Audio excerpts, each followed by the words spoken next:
Good evening and welcome to Good News on Entertainment. I'm Carly Boyette.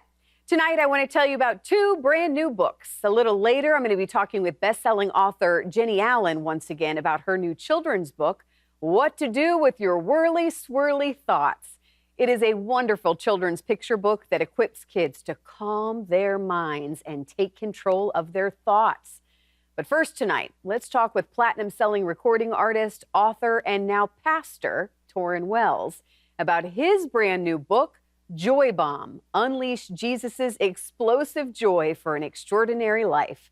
This book offers a fresh take on Jesus's first recorded teaching, the Sermon on the Mount, highlighting how Jesus's repeated use of the word happy challenges our modern surface-level ideas of joy and pushes us toward a deeper eternal understanding.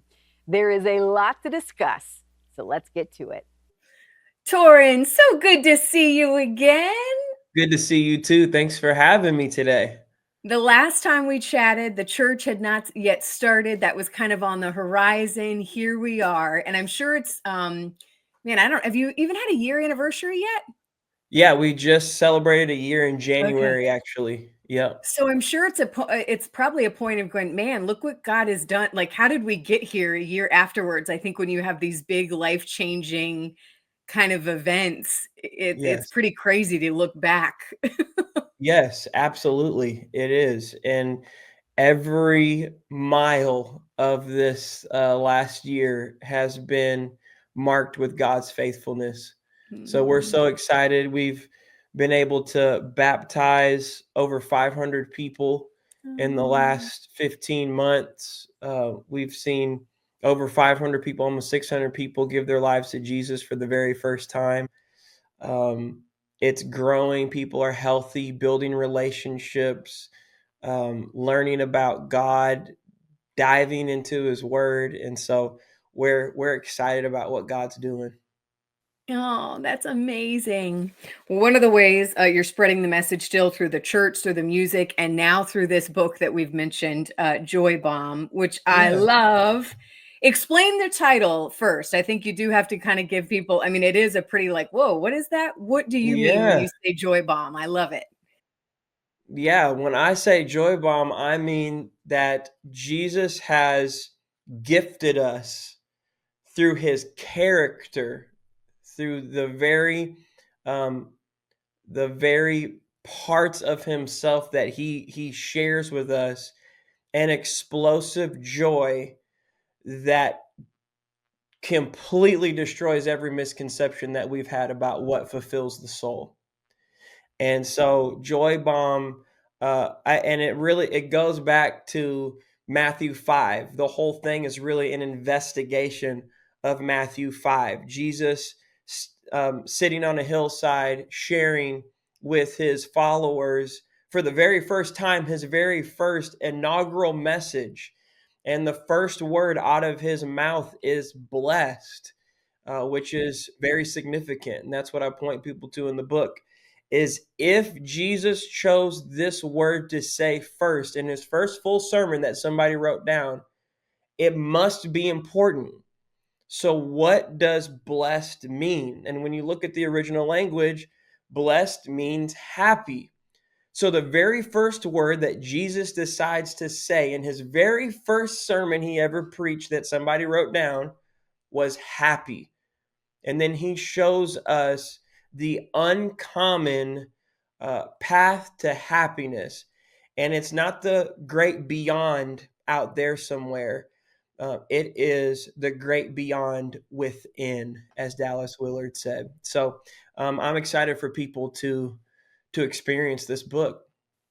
Well, and we had a discussion before we got started. I'm really I'm thankful that you were diving in on this topic specifically for Christians already believers, because I do think there, and I hate to say the word stigma, that may be too strong, but I'm one of those where I've tried to be very careful on, hey, there's a difference between happiness and joy. And you're very clear in this in your book. You say Christians tend to say, no, it's joy, and worldly, earthly, people that maybe are not believers yet are calling, happiness is this superficial kind of, not a true sense of finding joy. But you say, like, stop, like they are interchangeable.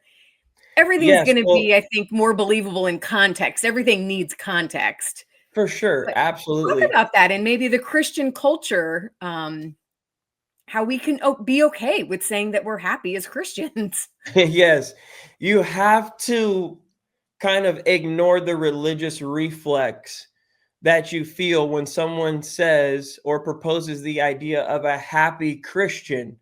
And I would just propose, first of all, just going back to the character of God. Before we get to the word of God, which is how he expresses his character, let's go back to what we already agree on. We already agree as a believer that God is a God of infinite joy. That joy is a part of his very nature. It's a part of who he is. In fact, when his spirit comes in us and he starts to produce himself in us, what does he produce? Love, joy, peace, patience, kindness, meekness, gentleness, and self-control.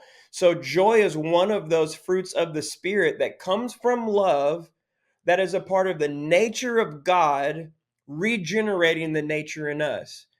And so it would be a complete misnomer to say joy is a distinctive quality of God, but it would not be a distinctive quality of the Christian. And the word joy the word blessed that Jesus uses in Matthew 5 is the same breakdown of the word blessed in Psalm 1. Blessed is the man who walketh not in the counsel of the ungodly, nor standeth in the way of sinners, nor sitteth in the seat of the scornful. Blessed, blessed. It's the same word that's used in Genesis when God has his first interaction with humanity. We all love to quote that, be fruitful, multiply, fill the earth, take dominion, and subdue it. But before he ever told them what to do, the scripture says, and he blessed them and told them to be fruitful, multiply. And we see the same word show up here, and it's interpreted the same in both the Hebrew and the Greek, because our New Testament is translated from Greek, our Old Testament is translated from Hebrew. Comes down to the same word that means the same thing. You know what that word means? Hmm. Happy. Mm. Happy, prosperous, glad, flourishing. And so the distinction between joy and happiness is a modern theological distinction that the first century believers who were seated on that hillside listening to Jesus would not have had. And that's why it was so shocking. That's why it's shocking to us now that God would choose to express happiness as perhaps the fundamental thing that he is leading us toward and wanting us to grow in. And here is my kind of premise for the book. If it's the first thing Jesus chose to talk about in his first recorded sermon on earth, how important must happiness be to the heart of God? Mm. Because the priority, and so, but then here's where it gets difficult. The way that he takes us into happiness is completely countercultural. It was countercultural to those that were listening there that day, and it's countercultural to where we sit right now. And this Because is what the book does beautifully, because you oh, break down the Beatitudes and you yeah, know, every single between, even finding grief that we can be happy or joyful through grief. I mean, it must have been shocking then, and it's still shocking now. I think that, that we can grieve with hope. yes, it's finding happiness in unexpected places. Like I find joy when I'm poor in spirit. How does that work? I find joy when I'm merciful because I get to receive mercy. I find happiness when I'm a peacemaker and I get to be called the children of God. He takes us in an unusual way into these ideas, and I it's layers. It's not deep and like you can't get it because I'm not that type of person, but it is rich in how it impacts our lives. It's pretty powerful. Well, and I wrote down here, I love that you say this, joy is not a feeling, it's a focus. And I Yes. think that's such a good way to look at it. You know, when you change your focus, when our focus is on him and what eternal things matter, it just Yes. changes the game. That's what'll change your feeling, your attitude, how we operate, how we treat others. It's the Yes. focus on who we focus on. Absolutely.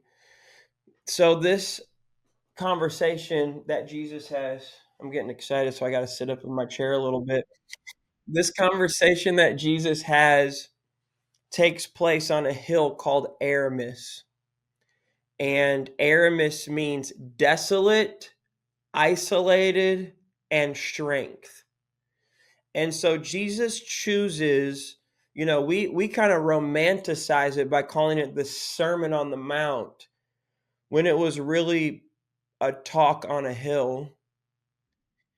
And just, I think Jesus used the topography to illustrate the theology of joy to say, you can be in a place that looks like nothing. You can be in your own Aramis. You can be in a desolate, isolated place and find out that the strength of joy is not found in the crowds of people or the collection of things or the climbing of a ladder, that you get to find it in desolate, isolated places, and it reframes you. And I'm a visual person, and so I close my eyes and I think of sitting in this story, what it would have been like to be on that hillside and to hear Jesus speaking and to watch him speaking. And it kind of dawned on me in my mind's eye, I just see Jesus talking to the people, and it's a slope, right? So he's seated in the highest place so that his voice can carry downward across the crowd. From his vantage point, Jesus can see beyond them. He can see things that they cannot see. He can see context that they do not have. But as that crowd is looking up at Jesus, all they see is him. And that is the focus of joy. It is reframing our life events and saying, I don't see all the answers in this. I still have my doubts and my questions and my grief and my struggles. But in this frame, I can still see the presence of Jesus. And in his presence is the fullness of joy. So I'm not just going to go by what I feel, I'm going to walk toward what I'm focused on. I love that. So good. One of the chapters, again, one of the Beatitudes is about being intentionally humble. And I've always wondered, like, why humility is not listed in you were listing off the fruits of the Spirit. Yeah. It's like, why isn't humility in that? I mean, I just feel like that is a quality that we should look for in others, and that we Yeah. should make that we're being, again, you can be joyful, you can be happy, you can be confident, but there is something that I think sometimes lacks in today's social media pastors and all the, if I don't see that quality, it's hard for me, Absolutely. to really see Jesus in It's them. hard it's hard to see Jesus in someone who's arrogant and puffed up. Absolutely. And thank God that he's got grace, because we've all been there. God has worked through my heart for sure of being like, bro, you're not that great. In fact, you're terrible. Apart from me, you're awful. And so, but the word that the scripture does give us in both the Beatitudes and what you're referencing in the fruits of the Spirit is this idea of meekness. And I did use, happy are the meek, blessed are the meek, for they will inherit the earth. And for my title, each chapter title is a code because we're detonating joy. But the title is the intentionally humble. And that's really what meekness is. Meekness is intentional humility. It is being aware of my strength and aware of my weaknesses, and knowing that my strengths are not enough to be depended on, and yet my weaknesses are not enough to stop me if God has graced me for a particular purpose in my life. Meekness is strength under control. And I had a mentor tell me once that our strength is not for status, it's for service. We're in trouble. I could talk with you like all day. As we close here, I mean, was this a big part of your sermons over the last year? I mean, this particular I one? I mean, haven't how did you preached kind it of yet. land I'm on so this? excited. I'm going to be preaching it leading up to the release of the book. So Okay. we'll have all of the preach messages on the Yeah. Church of Whitestone YouTube channel. But no, I was able to write it all first, and now I'm pumped to start talking about Yeah, it. I can imagine because there's just so much packed in there. Yeah. Well, what a joy it always is to talk with you and to see what the Lord is teaching you and how you're able to share that with others, to bless others. And man, I know you're in a busy season of life, but I know God is carrying you and the family. And I'm just excited to see what yet is still to come. Well, thank you so much. So grateful for your support, for the love, for the time here today, and for letting me share my heart about Joy Bomb. Joy Bomb comes out May 20th, and you can find more info on torrenwells.com. Okay, now to that children's book I was telling you about by author, speaker, and Bible teacher Jenny Allen. You may remember I was just with her in Dallas as she hosted Gather 25, a full day of live events that brought the global church together for the first time ever. Well, now Jenny is on a mission to help kids realize they do not have to hang on to every anxious, scary, or unkind thought that crosses their mind in her first ever children's book called What to Do with Your Whirly, Swirly Thoughts. Oh, Jenny, so good to see you I again. know. It's great to be with you again. Thanks so much for having me. Oh man, when the moment I heard you were putting out a kid's book, I was like, I'm in. No matter what it is, I'm in. Oh, But before we get into that, though, I have to get kind of your thoughts and everything on Gather 25. I can't tell you what a blessing just that trip was for me to be able to cover it and be there and see God move. I was telling people, I'm like, I like God was in the room. Like it felt mhm. so tangible to Wow. me.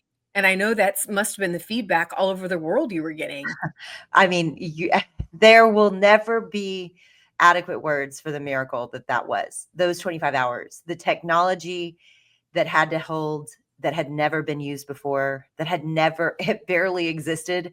And all of the smartest people in the world on it that weren't sure it could hold, every single continent participating and doing it with such beauty and such power and authority. It was unbelievable. When it landed in Africa, and that was, at least close to the halfway point, I thought, oh my gosh, we did it. Like God did it. It was a miracle. Yes. And to think what it'll do, I think for future ways to spread the gospel too, it really showed that it can be done. Yeah. It's an exciting time. And I hope there's many more after that because I keep telling people about what an amazing, Yes. Gather it was. 27 Yeah. is already a website and in the works. So Okay. All everybody can right. go. Gather 27, go sign up.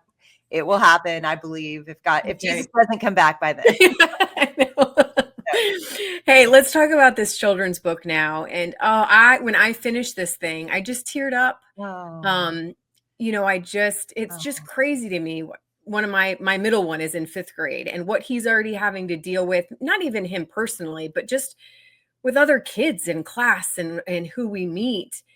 These conversations are hard to have with kids, and to have, such a Christian worldview resource, mm. to launch those conversations with. I mean, it's just so needed. Thank you.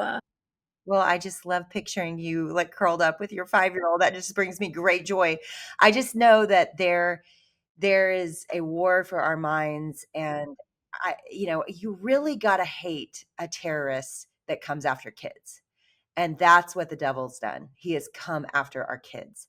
And I have watched friend after friend sobbing, telling me about the anxiety that their kids are having of hurting themselves, of running in the street and just absolutely melting down. And I'm not talking about 3-year-olds, I'm talking about 12-year-olds, like where they just can't do it anymore. They're going to just explode. And I just think we are living in a pressure cooker, and it is, it's just reaching our kids. And I had written Get Out of Your Head, and I'd watched that help and set so many adults free, that they had power over their thoughts. But it made me sad because I didn't learn that. Well, that was my thought, is if adults don't know how to fully grasp what's going on in their mind, how are we Right. supposed to help the Our little kids. ones? And if we can, just like with any other issue that's going on, if we can lay the foundation, just like with math, Yes. just like with anything else Right. we're learning, Yes. you can handle it and know so much more the sooner Yeah. you start. Oh, I mean, I'm just praying every single person listening, whether you have grandkids or kids, or you have nieces or nephews, or you're a teacher, you will get this. And not because of any other reason, that then those kids need a simple education of what to do with your thoughts. I believe how Mr. Rogers believed, which is kids can handle way more than we give them credit for. And we need to be the world is having very educated, mature conversations with our kids. We need to be having educated and mature conversations with our kids. And so my goal is just to put tools in people's hands to help them have that conversation, because it's hard to have that conversation. Last night I was with one of my grown kids, my daughter, who is now married. She is 23 years old, and she was spiraling a little bit. And we were talking through it yesterday together. And I still have to access the parts of me that know what to do in that situation, to not correct or fix, and to listen, and to let her verbally process, and to give her space for all of that. I have to access that part of me, because I still tried to do it wrongly, where I just am like, well, this is how you fix it. This is what you do.